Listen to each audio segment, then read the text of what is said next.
And remain standing until the conclusion of the reading of the proclamation.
Ladies and gentlemen, the proclamation.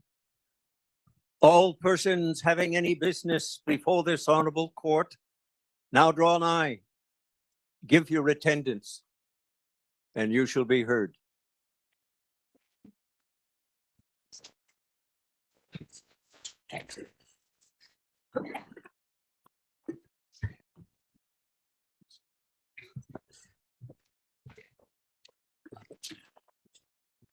Chief Justice, I have the honour to announce that I've been appointed a judge of this court. I present to you my commission.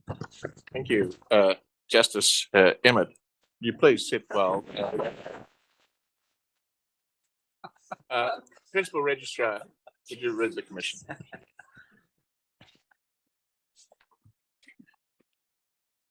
By Her Excellency, the Honourable Margaret Beazley, Companion of the Order of Australia, King's Counsel, Governor of the State of New South Wales in the Commonwealth of Australia. To James Stewart Emmett, Barrister at Law, greeting. Whereas by the Supreme Court Act 1970, it is enacted that the Governor may, by commission, under the public seal of the state, appoint any qualified person to be a judge of the Supreme Court of New South Wales. Now I, the Honourable Margaret Beazley, AC, KC, the Governor aforesaid, in pursuance of the power and authority vested in me in that behalf, do, with the advice of the Executive Council of New South Wales, hereby appoint you, the said James Stewart Emmett, being a person qualified to be so appointed, to be a judge of the said court on and from the 4th day of December 2025, with rank and precedence as such in the said court and in the aforesaid state, next after the Honourable Justice Edward Charles Muston, one of the judges thereof, provided always that you shall, except in case of leave of absence duly granted to you, actually execute the office to which you are by this commission appointed, given under my hand and the public seal of the said state, this 19th day of November 2025, Margaret Beazley, Governor. By Her Excellency's command, Michael Daly, Attorney General.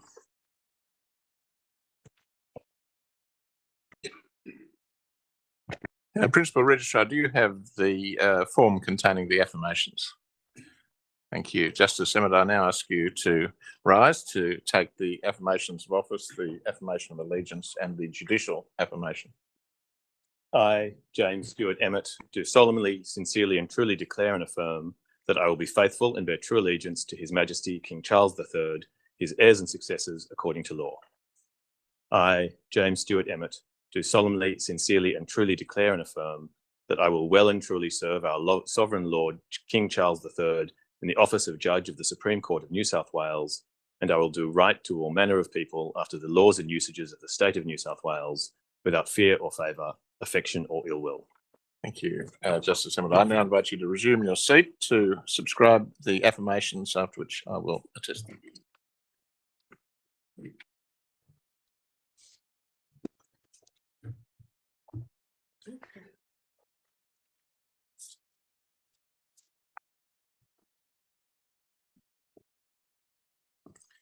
Mr. Registrar, I hand to you the affirmations to be placed with the court archives. Well, Justice Emmett, it seems only yesterday I saw you sitting at the bar table beaming at the appointment of Justice Muston, but it was in fact the day before yesterday. Can I, on my own behalf and on behalf of your new colleagues, extend my warmest congratulations and welcome to the court. There's absolutely no doubt in my mind that you will excel in judicial office and bring to it your intelligence, empathy, experience and energy to the role. So congratulations. Mr. Toomey, President of the Bar Association. May it please the court.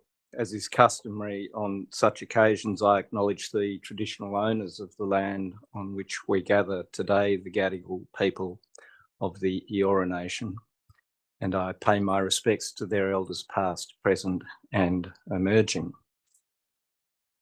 Your Honour joins the Supreme Court of New South Wales with a reputation for intellectual precision and a calm, analytical temperament.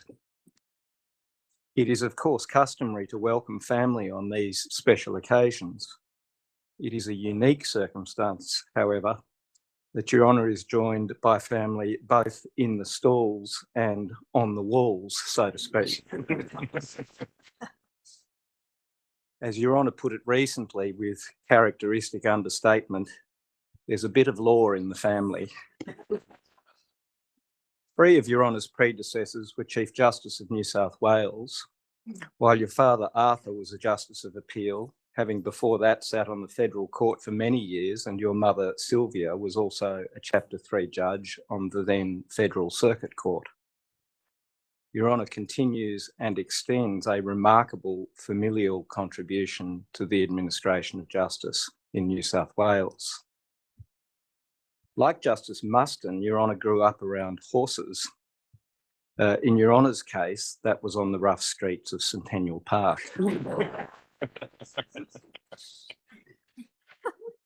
You were schooled at Sydney Grammar. Looking back at Your Honour's schooling, you described yourself as a nerdy, bookish child who had a lovely childhood, which was much more books than sports. At school, Your Honour was enthusiastic about the classics, Latin and Greek, and also studied the slightly more obscure yet foundational language of Sanskrit. Your Honour later studied classics at Cambridge, graduating with a Master of Arts. Given that there is a fair bit of law in your family, it is hardly surprising that Your Honour then turned to the study of law. After Your Honour returned to Sydney from Cambridge, you enrolled in law at the University of New South Wales, graduating with a Bachelor of Laws. In 2004, Your Honour worked at the High Court of Australia as Associate to then Chief Justice Gleeson.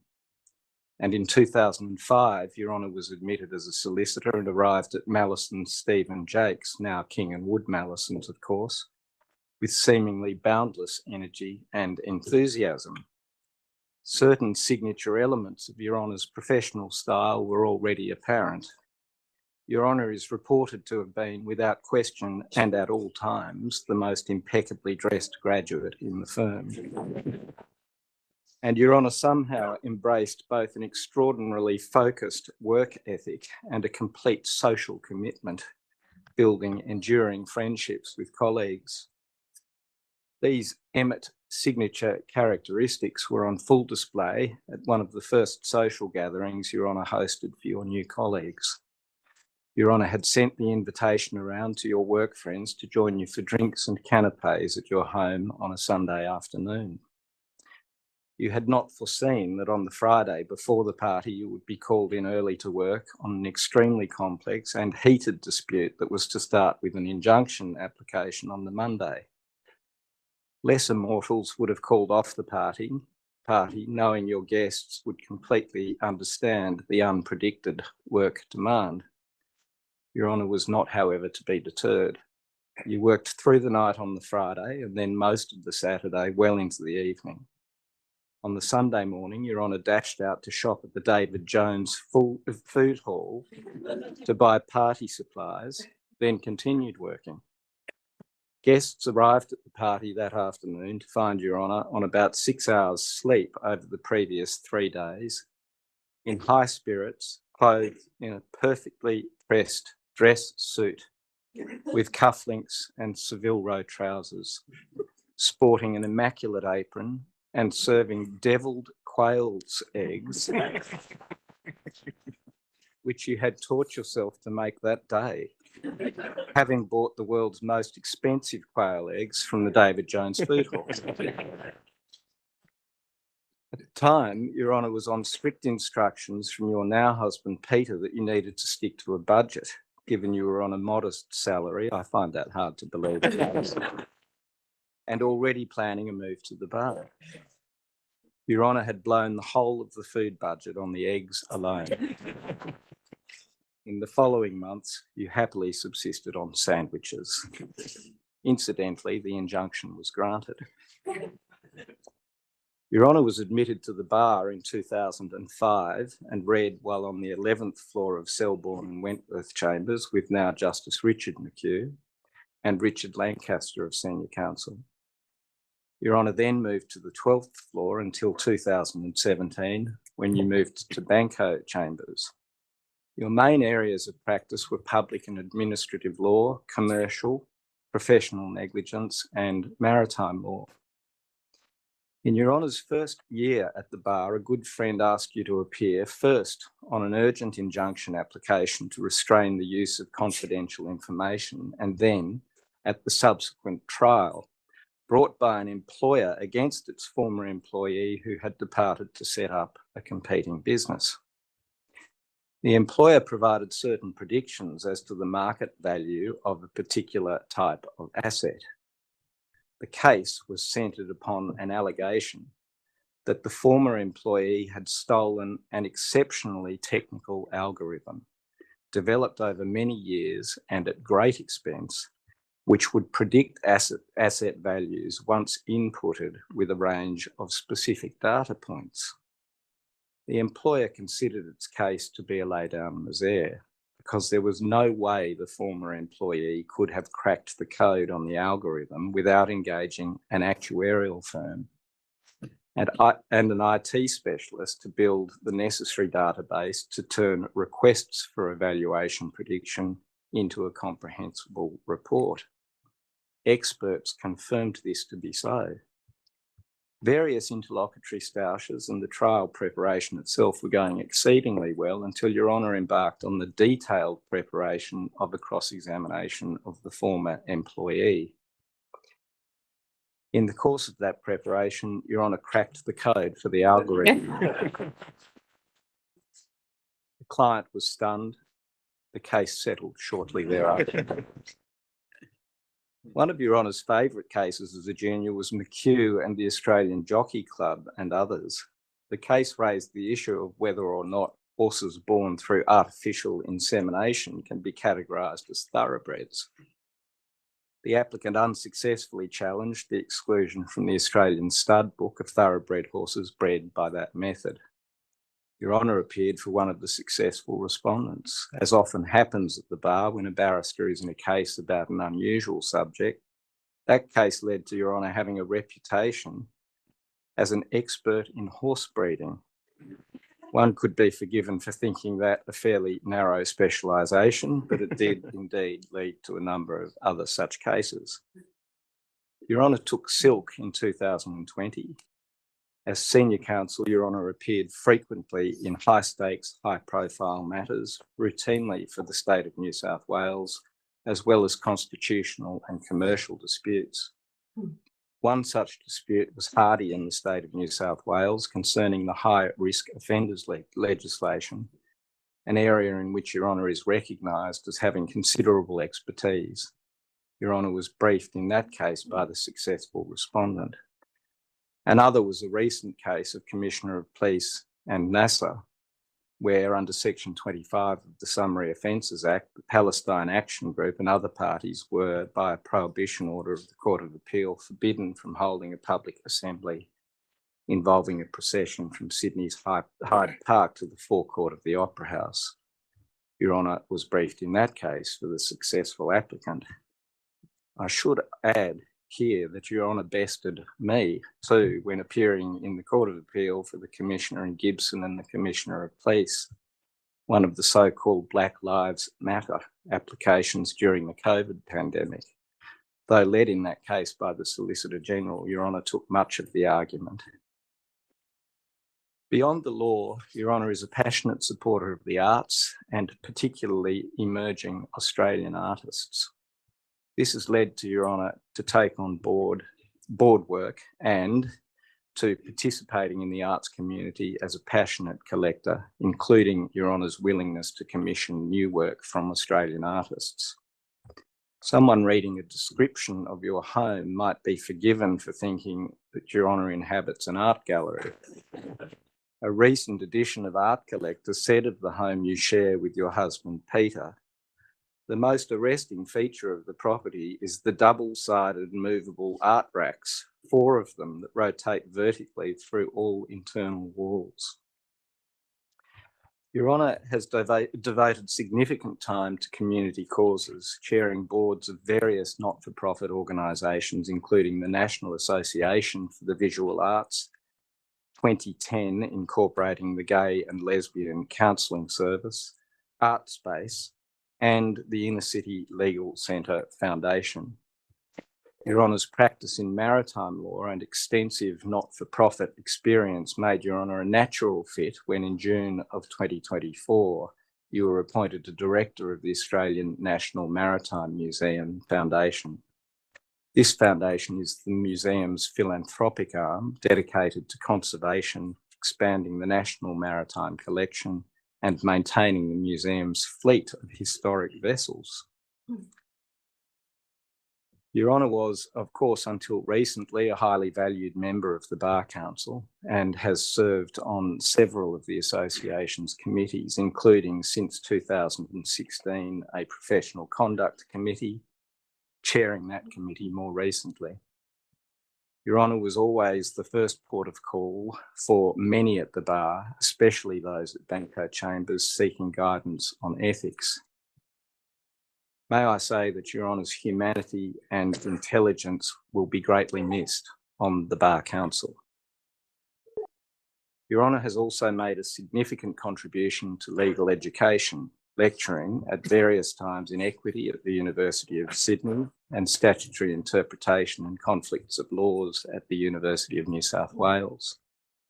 In 2015, you were appointed a member of the Advisory Committee of Statutory Interpretation to the Council of Australian Law Deans.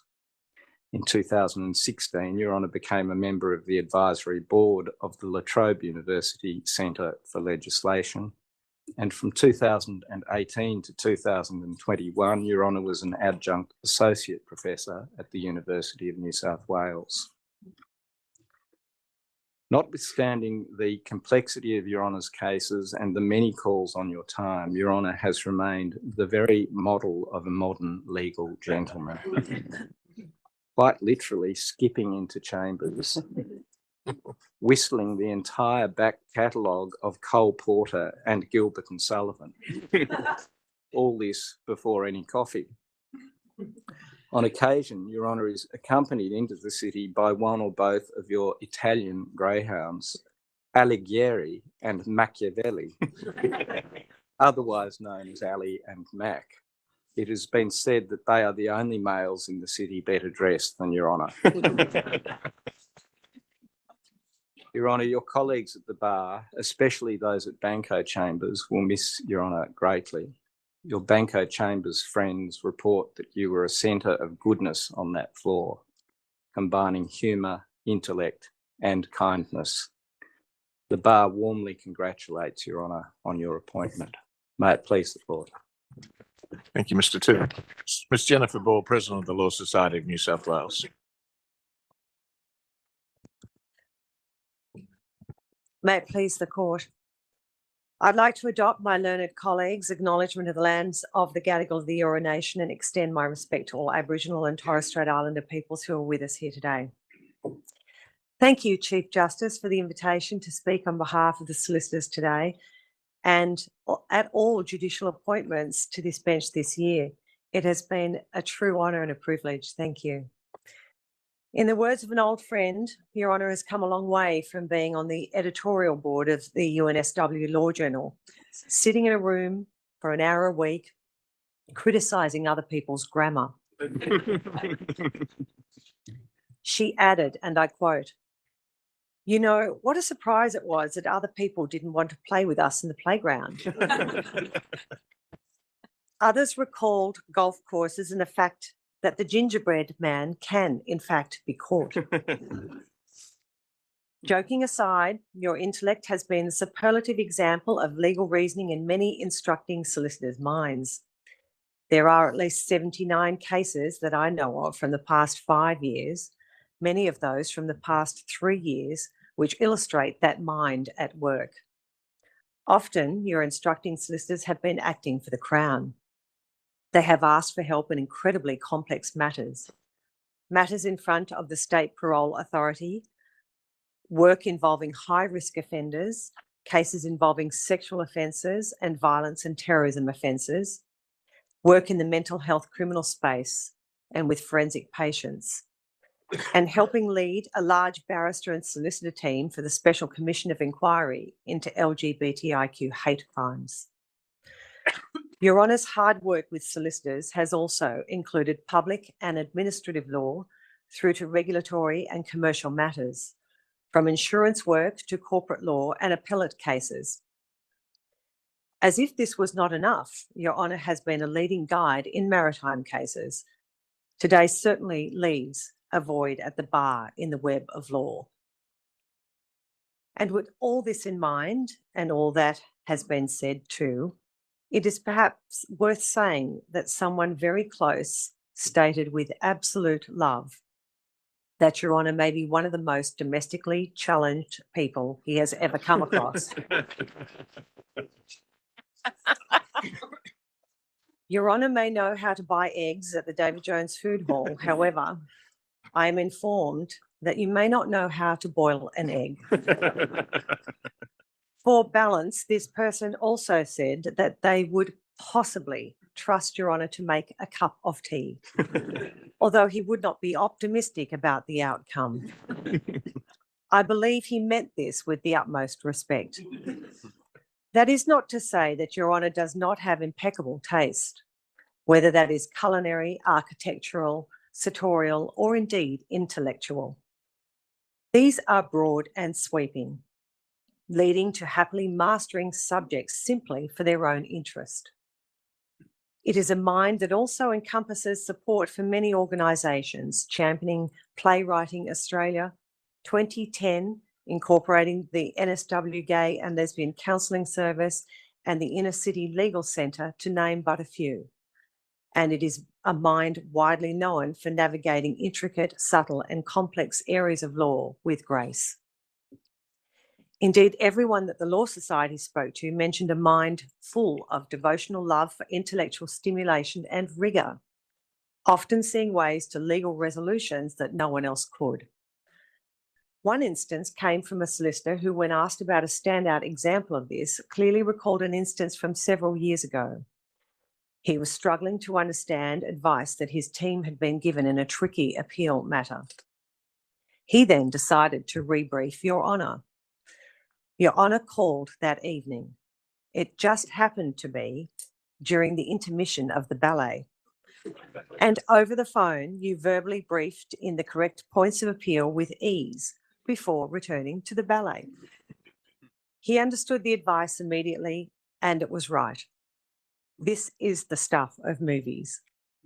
The speed with which Your Honour can do this is no surprise to the audience, I'm sure. Many solicitors mentioned that they came to know Your Honour's ability simply by word of mouth, valued on its own terms. That includes the courage that Your Honour has shown in your advocacy, and how that is in some ways at odds with the unfailingly polite, playful and funny person who will engage on almost any idea, unless that idea is yourself. Indeed, in the research for this speech, when asked about yourself, Your Honour made mention of this bench, of the quality of intellect on this bench, and the honour and privilege of ever being a part of it, before assiduously attempting to avoid saying anything about yourself. It was only when you were cornered, others have learnt the art of cross-examination too, Your Honour, that a few words were disclosed, mainly in vain again about others, before happily moving on to any other topic. Others mentioned how your professional work has been of a very high standard, all the way back to being a graduate solicitor at Mallison's, but that Your Honour was also able to complete your work invariably within business hours. Not the usual business hours we consider with the law, but actual business hours.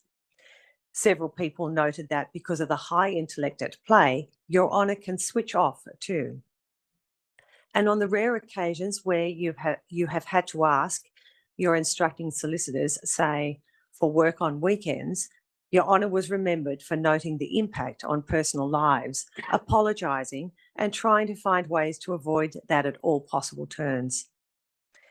In all the stories that I have heard, a theme was of someone who is very respectful towards the legal profession, one whose actions illustrate what makes us worthy of the responsibility we carry through your care, courtesy and diligence. Despite all of this, there are moments of transparency in our public acknowledgement of judicial office holders. And for one senior solicitor and a long-standing friend, his single strongest memory of Your Honour was the noises that you made as Peter, your loving husband, drove in an area without a speed limit on the wrong side of the road in Italy. The part that stood out the most was that the car had been rented in his name. Outside of perhaps life and death situations, Your Honour was noted as someone who was calm in the face of legal uncertainty. It is nice to note too that in every instance of contact with the profession I represent, Your Honour's family and friends, your connections with people have been central. A gracious host, many people were delighted by the life Your Honour and Peter have made together. The love and attention you have for your godchildren and the enthusiasm that you have for their lives is joyous. Nevertheless, it brings me happiness to be able to say that all Your Honour has achieved professionally is the result of the mind.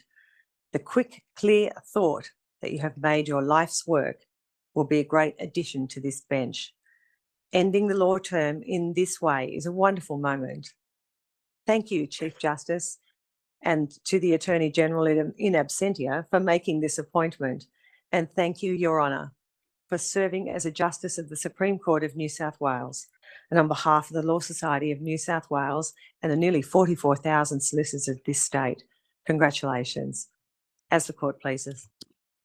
Thank you, Ms. Ball. And I just take this opportunity before calling on Justice Emmett to acknowledge your term as office as President of the Law Society, very major contribution to the administration of justice in New South Wales this year. So thank you. Justice Emmett.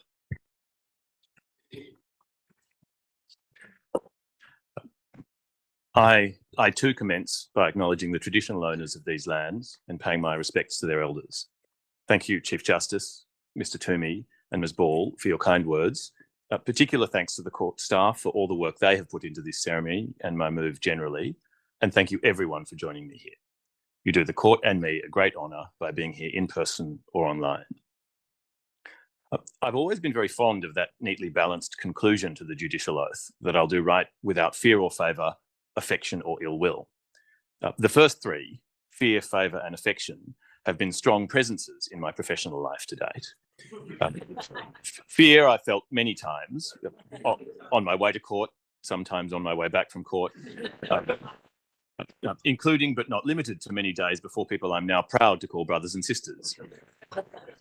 I thank the judges on this court especially today for the generosity of their welcome. It will be a source of pride and pleasure to work beside them. Favour is a complicated one. I've been the beneficiary of a great deal of favour in my life, and I appreciate that favour is not always bestowed fairly or meritoriously. Like much of my good fortune, I feel the favour with which I have been blessed was in large part dumb luck. Affection, I feel very strongly today. affection and gratitude for my friends and colleagues at the bar and in the profession generally, whom I will miss enormously.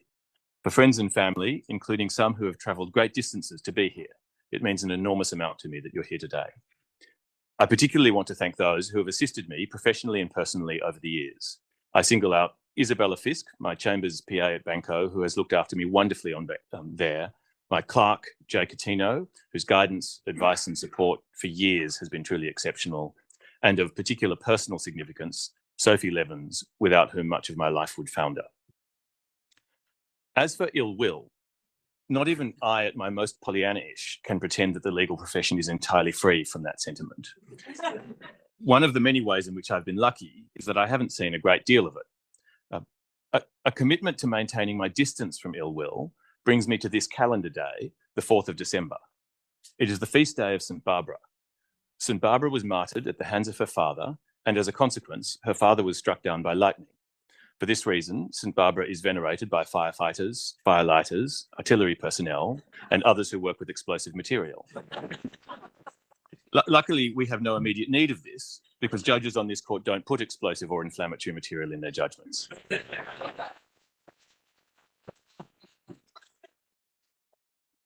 Another reason I seek to distance myself from the ill will that attended St. Barbara's death is that it focuses not on the many good works of St. Barbara herself, but on the conduct of one of her parents and the consequences of that conduct for that parent. It would be naive to the point of dishonesty to deny that a person's parentage can be a source of favour, affection, or ill will. It is to the credit of our modern legal system that it strives against that tendency. Nevertheless, I am incredibly fortunate to have, unlike St. Barbara, a loving and supportive family with parents who provided me with an education and upbringing which I recognise to be a rare privilege. I will always be enormously grateful to them. I'm also thrilled to be joined today, in person or online, by my wonderful godparents, as well as my siblings, many of my nieces and nephews, and godchildren. You are all incredibly important to me. In distancing myself from the life of St. Barbara, I do so in full recognition of the value I place on all who went before me. We all stand on the shoulders of our predecessors. It's one of the things I love about the classics, and frankly, about the common law. The teachers, mentors, and models from whom I have benefited over the years are too many to name, but I'm particularly thrilled that my tutors, Justice Richard McHugh and Richard Lancaster of Senior Counsel, are here. I'm tremendously grateful to them. As important as my tutors are my 12 pupils, most of whom are also here today. I honestly feel I rose to silk on the backs of my pupils, and they and my many other wonderful juniors have kept me aloft. None of my successes as a barrister are mine alone. I share them with all those people. That's another reason to distance myself from St. Barbara. She was kept alone in a tower much of her life. Indeed, it's been suggested that her legend was a source for the Rapunzel fairy tale. Certainly nobody has ever thought to compare my hair to spun gold. More substantively, unlike Barbara or Rapunzel, I have not worked alone in a tower. As you've heard, I read on 11 in the last moments of the current Chief Justice's time as one of the shining lights of the junior bar. I then spent many happy years on 12 and am delighted at how many of my friends and colleagues from those floors are here today. Then I moved to Banco, where I spent the last 7 years of my practice and am enormously sorry to leave. I have very, very dear friends there whom I will very much miss seeing every day. The law is similarly not confined to a tower. It's in the world and it's of the world. It's a practical enterprise that operates in society and aspires to be accessible to society. So while I seek to distance myself, though, from Barbara's life, I don't distance myself from her name. Barbara in Greek means a foreign woman. The substantial majority of us, some would say too many of us in this room, are descended entirely from foreign women if you go back only a handful of generations. Now is not the occasion to resolve questions about the underrepresentation of First Nations people in some institutions or their overrepresentation in others, save to acknowledge that it is a matter about which many are understandably concerned. In paying my respects to Aboriginal elders, I observe their grace and generosity in sharing their culture with those of us who came to these lands or whose families have been local for at most a couple of centuries. We rightly recognise their care of and continuing connection with the lands and waters where we gather. The other thing that's important to me today about Barbara is that medieval teachers of logic named a syllogism Barbara. When you derive a universal affirmative proposition from two other universal affirmative propositions with a distributed middle term, that's called Barbara. I mention it because, for me, it takes the rigor of Aristotelian logic, doesn't deny or abandon that rigor, but it humanizes it. We are engaged in a fundamentally human activity. And while affection and ill will have no place on the bench, compassion often has a role, as always does an appreciation of the human impact of the administration of justice. This day is not only about St. Barbara, though. From 1729 until the late 1960s, St. Barbara shared the 4th of December as her feast day with St. Peter Chrysologus, Peter of the Golden Word. St. Peter Chrysologus was famous for the simplicity and clarity with which he articulated complex doctrine. That's something to which we can all aspire. And of course, he shares his name with the most important person to whom I want to pay tribute today, my husband, Peter Wilson. I wouldn't be here without Peter. Without his wisdom, his practical good sense, his love and his support in every sense, material and emotional. I'm hugely grateful to Peter and always will be. To conclude, also on an affectionate note, I turn to Noel Coward. One of his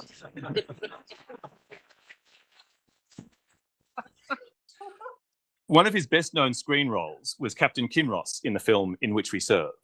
Service has always been very important to me, and I'm honoured to have the opportunity to serve in this new role. In the film, Captain Kinross says that a ship should aim to be both happy and efficient. A ship can't be happy unless she's efficient, he says, and she certainly won't be efficient unless she's happy. By your presence here today, for which I'm extremely grateful, you've all made me very happy. I'll go now and try to be efficient. Thank you. The court will now adjourn. All stand. This honourable court is now adjourned.